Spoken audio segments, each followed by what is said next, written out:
Yo, when I heard this guy Nick Bostrom's theory about is life itself a simulation, then he scratched that and said, matter of fact, should we assume the simulation has already been created? That's crazy. Everything Probably create we're inside of some like sort of we're just an amazing memory inside of some godlike computer, man. simulation, but it hasn't been done yet. And this is why it's become this topic of conversation, is that there's some need for concern, because as you extrapolate technology and you think about where it's going now and where it's headed, there could conceivably be one day where this exists. Should we consider this and deal with it now? Well, so I'd say that would be highly unlikely in that if the first two are wrong, right, then there are many more simulated ones than non-simulated ones will be over the course of all of history. Over the course of all of history, but what if it hasn't yet happened? But so then the question is, given that, that by the end of time, there will have been, let's say, just a million simulations and one original history. Sure. And that all of these simulated people and the original history people all have subjectively indistinguishable experiences. You can't, from the inside, tell the difference. Right. Then what, given that assumption, would it be rational for you to believe? Should you think you're one of the exceptional ones?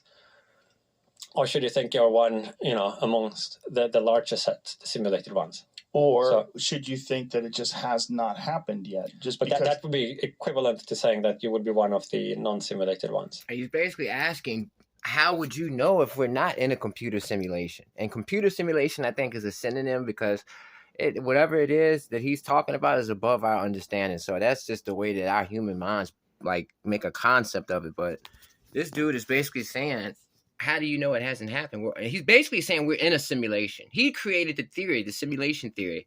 So of course he believes that we're in it. That's why he wrote it, I mean, you can tell that that's what he's basically trying to get across. And Joe Rogan is just like, yo, what if we aren't? I feel him too, but I feel both of them, man.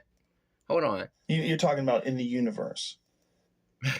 Dramatic pause. Yeah, but you could make it even just the universe. You could look at the narrow case of just the Earth. Let's just look in the narrow case of just the Earth. In the narrow case of just the Earth. And he's asking him, do you think the entire universe is simulated or just Earth? Historical record is accurate. If it's not a simulation, then it seems very reasonable that we're just dealing with incremental increases in technology that's pretty stunning and pretty profound currently, but that we haven't experienced a simulation yet. Isn't that that's how it looks, right? That's how it looks. Yeah, but that's also how it would look if you were in a simulation. Ooh! Hey, with the sip of water. He knows something, yo. He really does know something. I mean, you can look in this guy's eyes and you can tell that he knows something.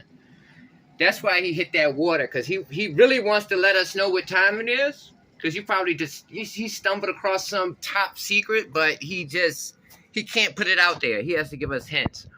And that's why he's so aggressive about this, man. And like I said, man, everybody who talks about it, these well-known scientists, they never discount it. They always say, hey, yeah, it could it's possible. They never discount it.